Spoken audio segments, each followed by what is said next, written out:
అందుకే chief minister లాగా ప్రవర్తించి తప్ప ఈ రకమైన అడ్డమైన మాటలు మాట్లాడవద్దని కోరుతా ఉన్నా. ఆనాడు కేసీఆర్ గారి ప్రభుత్వంలో అర్బన్ మిషన్ భగీరథలో భాగంగా హైదరాబాద్ వాసుల దాహార్తి తీర్చిందెవరో ప్రజలందరికీ తెలుసు. ఇవాళ నేను అడుగుతా ఉన్నా రేవంత్ రెడ్డి గారిని, మళ్ళీ మంచినీటి కష్టాలు తెచ్చి వాటర్ ట్యాంకర్ల మీద ఆధారపడే పరిస్థితి తెచ్చింది నీ కాంగ్రెస్ ప్రభుత్వం, అవునా కాదా? చర్చకు మీరు సిద్ధమా? కేసీఆర్ గారి నాయకత్వంలో 20,000 లీటర్లు ఫ్రీ వాటర్ ఇస్తే హైదరాబాద్ లో ఇవాళ వాటికి మీరు బిల్లులు ఇస్తున్న మాట వాస్తవమా కాదా? చర్చకు మీరు సిద్ధమా?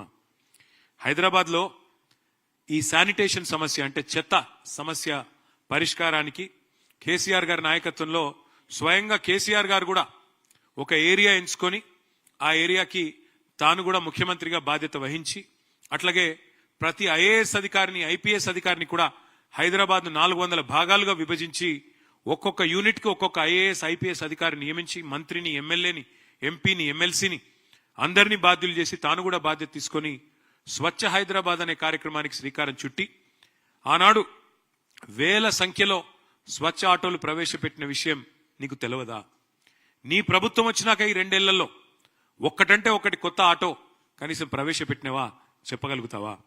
కేసీఆర్ గారి ప్రభుత్వంలో ఆనాడు 3,000 మెట్రిక్ టన్నులు పర్ డే చెత్త సేకరణ చేస్తే మేము వచ్చినాడు తర్వాత మేము పెంచిన ఈ ఎఫిషియెంట్ కార్యక్రమం వల్ల అది 7,500 మెట్రిక్ టన్నుల సామర్థ్యానికి పెరిగింది. ప్రతిరోజు చెత్త కలెక్షన్ 3,000 నుంచి 7,500 టన్నులకు పెంచింది కేసీఆర్ ప్రభుత్వమా కాదా? అసలు నీ ప్రభుత్వం వచ్చినాక నువ్వు శానిటేషన్ మీద చేసింది ఏంది చెప్పే సత్తా నీకుందా అని అడుగుతా ఉన్నా. అట్లాగే మా ప్రభుత్వం ఉన్నప్పుడు కేసీఆర్ గారి నాయకత్వంలో స్వచ్ఛ సర్వేక్షణ అని కేంద్ర ప్రభుత్వం ఒక పథకం చేస్తుంది, ఒక సర్వే చేస్తుంది. స్వచ్ఛ సర్వేక్షణలో మా మున్సిపల్ డిపార్ట్మెంట్ ఆనాడు 34 అవార్డులు సాధించింది. బెస్ట్ మెట్రోగా హైదరాబాద్ అవార్డులు సాధించింది. 5 ఏళ్ల పాటు వరుసగా best quality of living in India ఉన్న నగరం ఏంది అని మెర్సర్ అనే సంస్థ సర్వే చేస్తే నంబర్ 1 సిటీగా హైదరాబాద్ వచ్చింది. ఈ అన్ని విషయాల్లో చర్చకు నువ్వు సిద్ధమా నేను అడుగుతా ఉన్నా. మా ప్రభుత్వం ఉన్నప్పుడు స్ట్రాటజిక్ నాలా డెవలప్మెంట్ ప్రోగ్రామ్ అని పెట్టాం. ఒక 2,000 కోట్లు ఖర్చు చేసినాం. నీ ప్రభుత్వం వచ్చినాక రూపాయి ఖర్చు చేసినావా ఎస్ఎన్డిపి కింద? నేను సవాల్ చేస్తున్నా, చర్చకు సిద్ధమా అని అడుగుతా ఉన్నా. 10 ఏళ్లు కేసీఆర్ గారి నాయకత్వంలో హైదరాబాద్ ను ఒక క్లీన్ సిటీగా తీర్చిదిద్దితే ఇవాళ దాన్ని మురికి కూపం చేసింది నీ ప్రభుత్వం కాదా? ముఖ్యమంత్రిగానే కాదు మున్సిపల్ మంత్రిగా కూడా మీరు విఫలమైన మాట వాస్తవమా కాదా నేను అడుగుతా ఉన్నా. 10 ఏళ్లలో కేసీఆర్ గారి ప్రభుత్వం 1,00,000 డబుల్ బెడ్రూమ్ ఇల్లు కట్టింది హైదరాబాద్ లో. ఒక్క హైదరాబాద్ లో 1,00,000 డబుల్ బెడ్రూమ్ ఇల్లు కట్టింది. ఇవాళ నేను రేవంత్ రెడ్డి గారిని అడుగుతా ఉన్నా, మేము 1,00,000 డబుల్ బెడ్రూమ్ ఇల్లు కడితే నువ్వు కనీసం ఒక్క ఇల్లు కట్టినావా 2 ఏళ్లలో హైదరాబాద్ లో? దమ్ముందా? సమాధానం చెప్తావా? చర్చకు వస్తావా నేను అడుగుతా ఉన్నా. ఒక ఇల్లు కట్టలేదు కదా, ఇంకా 1000 ఇండ్లు కూలగొట్టిన దౌర్భాగ్యపు చరిత్ర నీది కాదా? నీ ప్రభుత్వాన్ని కాదా? ఇందిరమ్మ రాజ్యం పేరిట ఇండ్లు కూలగొట్టిందే తప్ప ఒక్క ఇల్లు కట్టినవా అని నేను అడుగుతా ఉన్నా. అట్లాగే హైదరాబాద్ మెట్రోను పూర్తి చేసింది మా ప్రభుత్వం. 2017లోనే మొదటి దశ ఇనాగరేట్ చేసి 2021లో రెండో దశ ఇనాగరేట్ చేసి మొత్తం 70 కిలోమీటర్లకి మెట్రోను తీసుకొని పోయింది మా ప్రభుత్వం, కేసీఆర్ గారి ప్రభుత్వం. కానీ నువ్వేం చేసినావు? ఆ మెట్రో సీఎఫ్ఓన్ బెదిరించి, ఎల్ఎన్టీ సీఎఫ్ఓన్ బెదిరించి జైల్లో పెడతా అంటే ఇవాళ ఎల్ఎన్టీ వాళ్ళు పారిపోయే పరిస్థితి వచ్చింది. మెట్రో వదిలిపెట్టింది వాస్తవం కాదా? చర్చకు వస్తావా ఈ విషయంలో అని చెప్పి రేవంత్ రెడ్డి గారిని అడుగుతా ఉన్నా. ఒకనాడు కాంగ్రెస్ ప్రభుత్వం ఉన్నప్పుడు పవర్ హాలిడేలు పారిశ్రామికవేత్తలకు, వారానికి 2 నుంచి 3 రోజులు పవర్ హాలిడేలు. ఆ పరిస్థితి తీసేసి 24 గంటలు నాణ్యమైన కరెంట్ ఇచ్చింది కేసీఆర్ గారి ప్రభుత్వం. మొత్తం ఒక హైదరాబాద్ లోనే కాదు, రాష్ట్రంలోని అన్ని పట్టణాలు హైదరాబాద్తో సహా అన్ని పల్లెలు ఎల్ఈడి దీపాలు పెట్టి, లక్షలాది ఎల్ఈడి లైట్లు పెట్టి మొత్తం తెలంగాణని దేదీప్యమానం చేసింది మా ప్రభుత్వమా కాదా? ఈ విషయంలో చర్చకు వస్తావా? ఈ 2 ఏళ్లలో నీ ప్రభుత్వం ఒక్క ఎల్ఈడి లైట్ అన్న ఎక్కడన్నా పెట్టిందా? చర్చకు వస్తావా రేవంత్ రెడ్డి అని నేను అడుగుతా ఉన్నా. ఆనాడు కరెంటు కోతలతో, జనరేటర్లతో, ఇన్వర్టర్లతో, కరెంటు కోతలతో ప్రజల బతుకుని అతలాకుతలం చేసింది నీ కాంగ్రెస్ పార్టీ. ఎవరి హయాంలో విద్యుత్ వెలుగులు కొనసాగినాయో, ఎవరి హయాంలో విద్యుత్ కోతలు, కరెంటు కష్టాలతో ఇబ్బంది పడ్డారో ఈ విషయంలో చర్చకు వస్తావా అని నేను అడుగుతా ఉన్నా. ఆనాడు కేసీఆర్ గారి ప్రభుత్వంలో కాంక్రీట్ జంగల్ గా మారిన హైదరాబాద్ లో 108 అర్బన్ లంగ్ స్పేస్లు కొత్త అర్బన్ పార్కులు ఏర్పాటు చేసింది మా ప్రభుత్వం. ఇలా నీ ప్రభుత్వం వచ్చినాక కొత్తది ఒకటన కట్టినావా, కొత్తది ఒక్క పార్క్ అన్న కట్టినావా నేను అడుగుతా ఉన్నా. అట్లాగే green city of the world, tree city of the world గా హైదరాబాద్ అవార్డులు అందుకున్నది కేసీఆర్ గారి నాయకత్వంలో. హైదరాబాద్ నగరం లోపల ఓఆర్ఆర్ లోపల 147% గ్రీన్ కవర్ పెంచింది కేసీఆర్ ప్రభుత్వం.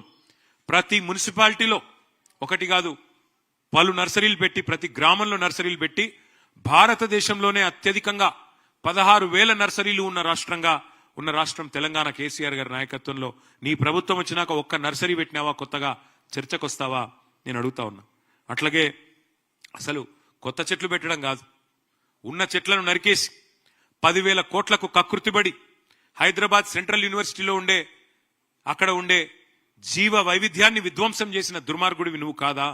హైదరాబాద్ సెంట్రల్ యూనివర్సిటీ విద్యార్థులు తిరగబడితే ఆఖరికి సుప్రీంకోర్టు చెప్పేదాకా నీకు బుద్ధిరాని మాట వాస్తవం కాదా రేవంత్ రెడ్డి అని నేను అడుగుతా ఉన్నా.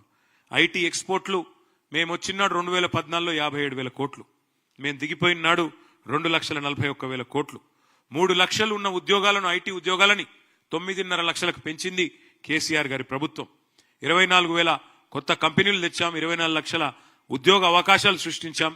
నువ్వెన్ని నిజమైన పెట్టుబడులు తెచ్చావో, నువ్వెన్ని పారిపోయేలాగా చేసినావో, నీ బాధ తట్టుకోలేక ఎంతమంది పారిశ్రామికవేత్తలు మీరు తలలకు తుపాకులు పెడుతుంటే పారిపోతున్నారో ఈ విషయంలో చర్చకు సిద్ధమా అని చెప్పి రేవంత్ రెడ్డిని నేను అడుగుతా ఉన్నా.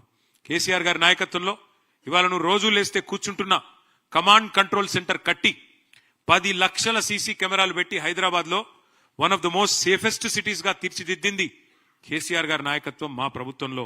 మరి నువ్వు వచ్చిన తర్వాత ఇవాళ 41% క్రైమ్ రేటు సైబరాబాద్ లో పెరిగింది. హైదరాబాద్ కమిషనరేట్ పరిధిలో 60% పెరిగింది.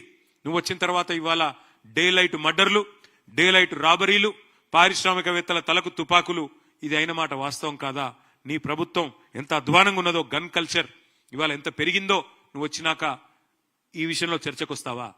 ఆఖరికి నీ ప్రభుత్వం ఎంత దిగజారిపోయింది అంటే, నువ్వు ముఖ్యమంత్రివి, నువ్వే హోంమంత్రివి, కానీ నీకు ఖబర్ లేదు. మహారాష్ట్రలోని ముంబై పోలీసులు వచ్చి హైదరాబాద్ లో ఉండే చెర్లపల్లిలో 12,000 కోట్ల డ్రగ్స్ పట్టుకున్నారంటే నువ్వు, నీ హోంమంత్రిత్వ శాఖ, నీ డీజీపీ ఏం చేస్తున్నారు? ఎంత అధ్వానంగా ఈ రాష్ట్రంలో శాంతి భద్రతల నిర్వహణ ఉంది, ఎంత విచ్చలవిడిగా డ్రగ్ కల్చర్ నీ గవర్నమెంట్ వచ్చినాక పెరిగింది. 12,000 కోట్ల డ్రగ్స్ దొరికినాయి చెర్లపల్లిలో అంటే దానికి నీకు బాధ్యత లేదా, నీకు సిగ్గు లేదా అని నేను అడుగుతా ఉన్నా. అదే హైదరాబాద్ 10 ఏళ్ల బీఆర్ఎస్ పాలనలో ఎట్లా సేఫ్ సిటీగా మారింది, నువ్వు ఎట్లా క్రైమ్ సిటీగా మార్చినామో తేల్చుకుందాం. చర్చ ఎప్పుడు పెడతావో పెట్టు. చెత్త సిటీగా ఎవరు చేసినారు, ఇప్పుడు చెత్త ఎవరిది, సత్తా ఎవరిదో తేల్చుకుందాం. చర్చకు రా. మనం ఎంతసేపు వ్యక్తిగత దూషణలు, తూకిత్తా అంటే మైకిత్తా కాదు. నువ్వు నిజాయితీ పరుడు అయితే చర్చకు రా. ప్లేసు నీ ఇష్టం, టైం నీ ఇష్టం, డేట్ నీ ఇష్టం. నువ్వు రమ్మంటే పక్కనే కమాండ్ కంట్రోల్ సెంటర్కి వస్తా, లేదు నా జూబ్లీహిల్స్ ప్యాలెస్ కేరా అంటే జూబ్లీహిల్స్ ప్యాలెస్కి వస్తా, కాదు గాంధీ భవన్ రమ్మంటే అక్కడికి కూడా వస్తా, లేదా అసెంబ్లీ పెడతావో పెట్టు, అసెంబ్లీలో అయినా సరే మొత్తం రాష్ట్ర ప్రజలు చూస్తారు. దేనికైనా మేము రెడీ. కేసీఆర్ గారి శిష్యులుగా తప్పకుండా అన్ని విషయాలు కూడా అన్ని తేటతెల్లం చేస్తాం, ప్రజల ముందు పెడతామని చెప్పి కూడా నేను విజ్ఞప్తి చేస్తా ఉన్నా. ఇక మొన్నటి నుంచి ముఖ్యమంత్రి గారు, ఆయన శిష్య బృందం ఒకటే పట్టుకున్నారు, జూబ్లీహిల్స్ లేదో అభివృద్ధి కాలేదు, మేమేదో చేస్తాం, మాకు అవకాశం ఇవ్వండి అని ఉదరగొట్టే ఉపన్యాసాలు ఇస్తున్నారు. అందుకే జూబ్లీహిల్స్ లో 10 ఏళ్లలో కేసీఆర్ గారి నాయకత్వంలో స్వర్గీయ మాగంటి గోపీనాథ్ గారు ఎమ్మెల్యేగా ఉన్నప్పుడు నేను మున్సిపల్ మంత్రిగా, మా సహచర మంత్రివర్యులు ఆనాడు సనత్ నగర్ శాసనసభ్యులు అన్న శ్రీనివాస్ యాదవ్ గారు, అట్లాగే మా పద్మారావు గారు, మా మహమూద్ అలీ గారు, మేమందరం కలిసి హైదరాబాద్ లో ముఖ్యంగా జూబ్లీహిల్స్ లో ఏం చేసినామో, ఎందుకంటే ఎప్పుడైనా జవాబుదారీతనంతో ఏ పార్టీ అయినా ఉండాలి. ఇవాళ మేము ఈ రిపోర్ట్ ప్రజల ముందు పెడుతున్నాం, మీడియా ద్వారా ప్రజల ముందు పెడుతున్నాం. ఈ రిపోర్ట్ ఇంటింటికి కూడా పంపిస్తాం. ఇందులో తప్పులుంటే దయచేసి మీడియాను కూడా నేను అడుగుతా ఉన్నాం, ఎత్తి చూపండి. తప్పులుంటే మేము దేనికైనా మేము రెడీ అని కూడా నేను చెప్తా ఉన్నా. We will start the presentation. ఇప్పుడు ప్రెజెంటేషన్ స్టార్ట్ చేస్తాం. 2014 నుంచి 23 వరకు, అంటే మేము 9.5 ఏళ్లు ప్రభుత్వంలో ఉన్నాం. దాన్ని ఏ రకంగా ముందుకు తీసుకొని పోయినామో నేను చెప్పే ప్రయత్నం నేను చేస్తాను. మొత్తం మా 9.5 ఏళ్ల ప్రభుత్వంలో ఒక్క జూబ్లీహిల్స్ నియోజకవర్గమే ఇది నేను చెప్పేది, హైదరాబాద్ కాదు. ఒక్క జూబ్లీహిల్స్ నియోజకవర్గానికే 2,12,862 మందికి లాభం చేకూరుస్తూ మొత్తం బీఆర్ఎస్ ప్రభుత్వం కేసీఆర్ గారి నాయకత్వంలో స్వర్గీయ మాగంటి గోపీనాథ్ గారి చొరవతో మా సహచర మంత్రివర్యుల చొరవతో ఖర్చు చేసింది మొత్తం 5,328 కోట్లు. లబ్ధిదారులు 2,12,862. ఇక్కడ మీకు వివరంగా నేను ఒక్కొక్క సెక్టర్ కూడా చెప్పే ప్రయత్నం చేస్తాను.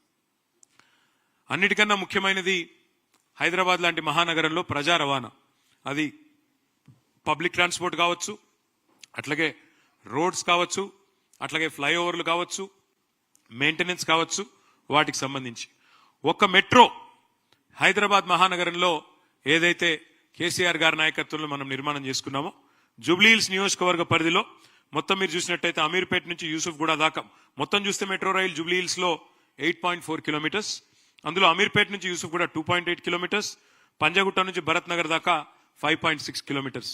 ఒక మెట్రో మీద మనం చేసిన ఖర్చు 1,722 కోట్లు, 1,722 కోట్లు. అట్లాగే కాంప్రిహెన్సివ్ రోడ్ మేనేజ్మెంట్ ప్రోగ్రామ్ కింద సిఆర్ఎంపీ కింద మరి ఎంపిక చేసిన ముఖ్యమైన రహదారులన్నింటినీ కూడా జూబ్లీహిల్స్ నియోజకవర్గంలో 408 కోట్ల రూపాయలతో అభివృద్ధి చేయడం జరిగింది కేసీఆర్ గారి ప్రభుత్వంలో. అట్లాగే ఎస్ఆర్డిపి కింద స్ట్రాటజిక్ రోడ్ డెవలప్మెంట్ ప్రోగ్రామ్ కింద మరి షేక్పేట్ ఫ్లైఓవర్ ఎప్పటి నుంచో కల ఆ ప్రాంతంలో 333 కోట్ల రూపాయలతో దాన్ని కూడా నిర్మించింది కేసీఆర్ ప్రభుత్వం. అయితే ఇక్కడ ముఖ్యమైన పాయింట్ నేను చెప్పాలి, 2,463 కోట్లు మేము చేసిన ఖర్చు. కానీ మీరు గుర్తుపెట్టుకోవాల్సిన ముఖ్యమైన పాయింట్ ఏంటి అంటే ప్రతి దానికి కూడా ఒక ఇన్వెస్ట్మెంట్ ఒక రూపాయి ప్రభుత్వం పెడితే దానివల్ల ఒనగూరిన ప్రయోజనం ఎంత అనేది ఆలోచించాలి. మెట్రో నిర్మాణం వల్ల సేవ్ అయిన డబ్బులు ఎంత, సేవ్ అయిన కాలుష్యం ఎంత, లేకపోతే ప్రైవేట్ వాహనాల్లో తిరిగితే ఎంత ఇబ్బంది అయ్యేది, ఎంత కాలుష్యం పెరిగేది, దాంతోపాటు ప్రజలకు ఆదా అయిన డబ్బులు ఎంత. అట్లాగే సవ్యమైన రహదారులు భారతదేశంలో ఇవాళ ఎక్కడా లేనంత బ్రహ్మాండంగా హైదరాబాద్ నగరంలో రోడ్లు మెయింటైన్ చేసే ప్రయత్నం మా ప్రభుత్వంలో మేము చేసినాం. దానివల్ల సేవ్ అయిందంతా కూడా ఆలోచన చేయాల్సిన అవసరం ఉన్నది. అట్లాగే మా ప్రభుత్వంలో ప్రజారోగ్యానికి పెద్ద ప్రాధాన్యతనిచ్చాం, ఇచ్చి అద్భుతంగా పనిచేశాం. స్వాతంత్రం వచ్చిన నాటి నుంచి హైదరాబాద్లో ఉన్నది గాంధీ దవాఖానా, ఉస్మానియా దవాఖానా, ఓల్డ్ సిటీకి పోతే పెట్లబుర్జు తప్ప కొత్త దవాఖానాలు కాదు, ఒక నిమ్స్, ఇవి తప్ప లేవు. కేసీఆర్ గారి నాయకత్వంలో అప్పుడు కరోనా మహమ్మారి వచ్చిన తర్వాత ఆ రోజు మా క్యాబినెట్లో నిర్ణయం తీసుకొని హైదరాబాద్లో 4 టిమ్స్ హాస్పిటల్స్ కు శ్రీకారం చుట్టినాం, Telangana institute of medical sciences. అందులో ఇవాళ వెంగళరావు నగర్ డివిజన్ లో ఉండే మరి ఎర్రగడ్డ ప్రాంతంలో జూబ్లీహిల్స్ నియోజకవర్గంలో 900 కోట్ల రూపాయలతో టిమ్స్ హాస్పిటల్ పెట్టినాం. ఈ టిమ్స్ హాస్పిటల్ చివరి దశలో ఉన్నది. ఇది పూర్తయిన తర్వాత యూసుఫ్ గూడ, రేమత్ నగర్, ఎర్రగడ్డ, బోరబండ, అదేవిధంగా పక్కనే ఉండే సనత్ నగర్ నియోజకవర్గం